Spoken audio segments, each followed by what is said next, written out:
Hi guys, welcome back to another YouTube video. I know it's been a while. I know I always say that I'm going to be more consistent, but hopefully with Black Ops 6, I'm going to be back posting weekly. Now, something that everyone has been asking me is what my settings are for the game. That's graphics, controller, etc. And I'm going to break it down for you. Because look, I don't have the best gaming PC in the world. And I feel like all the other specs online are aimed at people with 4090s and crazy high spec systems.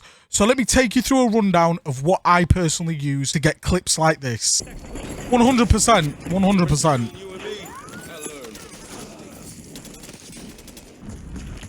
Send it stun.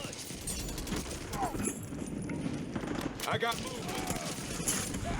10 hostiles removed.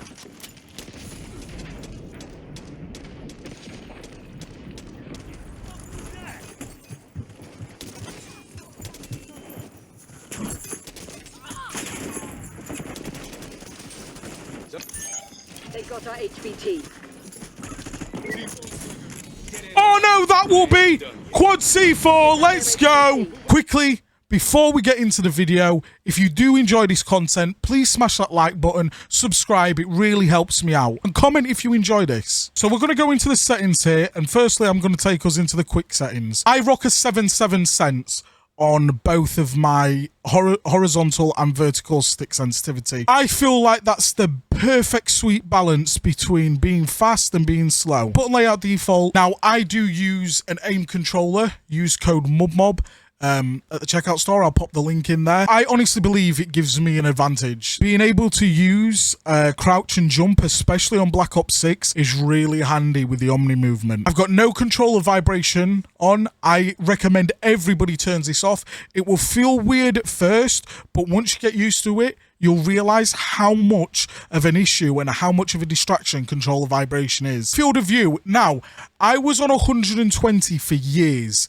I used 120 for years, but recently I've gone down to 115, and I feel like this is the perfect sweet spot again. Volume, I've got 144. Now, also, I do have a tune on my audio, so I'm not really going to go too much into that. If we go into controller, again, you'll see some of the things that I've got here. These should just be off as standard, to be honest with you. If you don't have like a custom controller, like an aim or something like that, I would recommend that you turn this on, because L1 and R1 take less to press in than L2 and R2, if that makes sense. When we're going into aiming, I haven't changed any of the sensitivity multiplier settings, but if you go into aiming advanced settings, what you want to, and this is really important, you want to change this to instant, so you instantly go to aiming in. You want third person ADS on assist, and then you want aim response curve type dynamic. If you're new to the game, you probably want it on standard, but if you've played a couple of CODs, get used to dynamic. It won't be the greatest to start off with, but it'll help you out in the long run. Movement, I've got tactical sprint assist on, and then I've got all the others off. I've got corner slice on because I want to make sure that when I come round a corner, I can instantly aim in. Slide dive behavior, a lot of people do use hybrid. For me, I like tap to slide. Automatic airborne mantle I've put on. It saves me dying so many times. Auto door peak is off. Sprint restore should always be on. Slide maintain sprint again on. That's how you'll get that smooth transition in between crouch sliding, jumping up, and then crouch sliding again. It's going to make your movement a lot faster. Parachute behavior, free fall. Again, you're going to be able to get lower to the ground before you pull your parachute. That's on Warzone. We're not really going into that right now. Then combat, I've got ADS hold, ADS melee. I don't actually believe that I have changed any of these. And to be honest with you, I'm not sure what they all do. So what I'm going to do is I'm going to put it on here for you. I haven't changed them. Just copy this. The one that I will tell you is extremely important.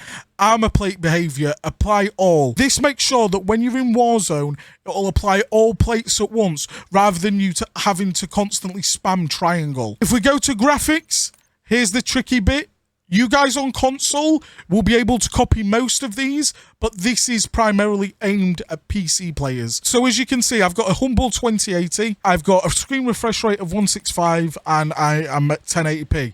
Now, one thing you must have is full screen exclusive. Full screen exclusive is so important. If I take that off right now, my frames go down by about 40.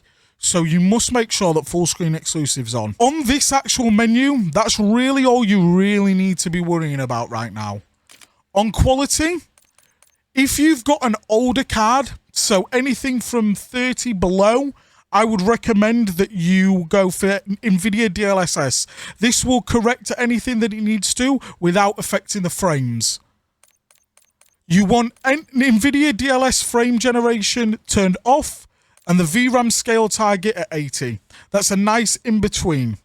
Now, these can all be changed. I'm going to show you what I use to get it as low as possible so that we can get the best quality, but also the highest FPS. Because we want that smooth sliding around corners. We want to be able to win them gunfights easily. So the higher FPS, the easier that is to do. So, texture resolution low. This one is massive. You can see on my VRAM usage, if I go up to high, look at the difference that it takes. So this wants to be on low or very low. I'll keep it on low. That's enough for me. My PC is standalone just for gaming. We've got texture filter anti-stropic on normal. Depth of field is off. Detail quality on normal. You can put this on high if you want it to look a little bit better, but again, you risk some of that FPS drop off, so I'm going to leave it at normal. Normal for particle resolution. Bullet impact and persistent effects, turn them off. You don't need them. They're a distraction in game and they waste your FPS. Shader quality medium. On-demand texture streaming is optimized. Low texture streaming quality is low. Local texture streaming quality is low. Shader quality very low. You want to make sure that's on very low because this is another one of them chunky ones that will eat into your FPS. Screen space shadows low. Occlusion and screen space lighting medium. Screen space reflections normal. Reflection quality low. Tessellation, just turn it off. You don't need that. Volumetric quality on medium. Deferred physics quality on low. Weather grid volumes on normal. Water quality on all. Just because I like to see inside it, you know what I'm saying? I like to see where I'm diving in and out of the water. View, again, it's that 115 FPS. We've got affected on the ADS. We've got wide. Now, this is crucial. To hit certain shots, you want to make sure that your weapon field of view is set wide. It makes a huge difference. This is a game changer. World motion blur and weapon motion blur, turn them off. They're a distraction. They are impactful on the GPU. And you just don't need them. They make the game look clunky, and I see zero advantage to ever having these turned on. We've got least on first-person camera movement, default on third-person, and third-person ADS transition to first-person ADS. Inverted flashbang, again, this will cause no effect to the GPU, so it's whether you want the bright white light. I hope you enjoyed this video, guys. I hope it helped some of you. If it did, please don't forget, drop a like, subscribe, and I'll see you in the next one. Peace.